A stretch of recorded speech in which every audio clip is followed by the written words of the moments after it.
So ನಾವು ಮೊದಲಿಂದನೂ ಹೇಳಿದ್ದು ಒಂದೇ ಮಾತು, ಚಿನ್ನ ತೊಗೋಬೇಕು ಅಂದರೆ ದುಡ್ಡಿದ್ದರೆ ಚಿನ್ನ ತೊಗೊಂಡು ಇಟ್ಕೊಳ್ಳಿ, ಅಥವಾ ಚಿನ್ನನೇ ತೊಗೊಂಡು ಇಟ್ಕೊಳ್ಳಿ ಅಂತ ನಾನು ಯಾವತ್ತೂ ಹೇಳಿಲ್ಲ. ಸೊ ದುಡ್ಡಿದ್ದಾಗ ಚಿನ್ನವನ್ನು ತೊಗೊಂಡಿಟ್ಕೊಳ್ಳಿ. ಇವಾಗ ನೋಡಿ ಆಲ್ರೆಡಿ ಜಾಸ್ತಿ ಆಗಿದೆ. ಇವಾಗ ತುಂಬ ಜನ ಅಣ್ಣ ನನಗೂ ಚಿನ್ನ ಬೇಕು, ಇವಾಗ ತೊಗೋಬೋದಾ, ಈ ರೇಟಿಗೆ ತೊಗೋಬೋದಾ ಅಂತ ಮೆಸೇಜ್ ಮಾಡ್ತಿದ್ದಾರೆ.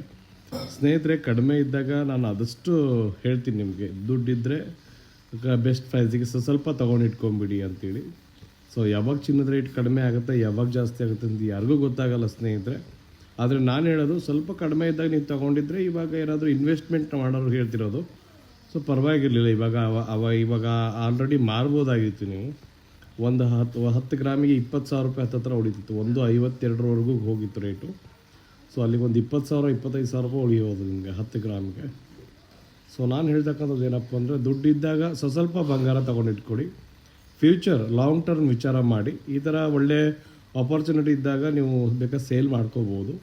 ಇಲ್ಲ ಅಂದರೆ ಇನ್ವೆಸ್ಟ್ಮೆಂಟ್ ಲಾಂಗ್ ಟೈಮ್ ಮಾಡಿದರೆ ಏನು ತೊಂದರೆ ಇಲ್ಲ. ಲಾಂಗ್ ಟೈಮ್ ಅಂದರೆ ಒಂದು 10 ವರ್ಷ 15 ವರ್ಷ ಹಿಂಗೆ ಮಾಡಿದಾಗ ರೇಟ್ ಗ್ರೋತ್ ಆಗೇ ಆಗುತ್ತೆ.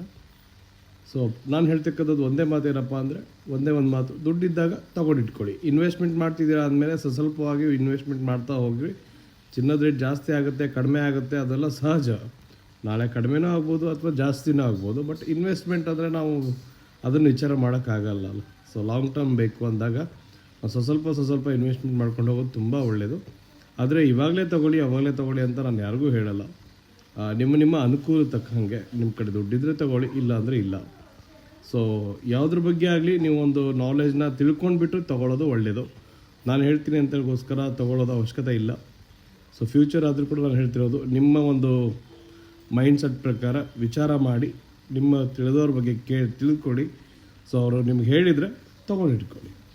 ಸೊ ಒಂದು ಮಾಹಿತಿ ಇಷ್ಟ ಆಗಿದೆ ಅಂದ್ಕೊತೀನಿ. ಪ್ರತಿದಿನದ ಚಿನ್ನದ ಬೆಲೆ, ಬೆಳ್ಳಿಯ ಬೆಲೆ, ಹಾಗೆ ಚಿನ್ನ ಬೆಳ್ಳಿ ಬಗ್ಗೆ ಒಂದು ಉಪಯುಕ್ತವಾದಂತಹ ಮಾಹಿತಿಗಳು ಬೇಕು ಅಂದರೆ ನಮ್ಮ ವಾದಿರಾಜ್ ಜ್ಯುವೆಲ್ಲರ್ಸ್ ಪೇಜನ್ನು ತಪ್ಪದೇ ಫಾಲೋ ಮಾಡ್ಕೊಳ್ಳಿ. ಧನ್ಯವಾದಗಳು.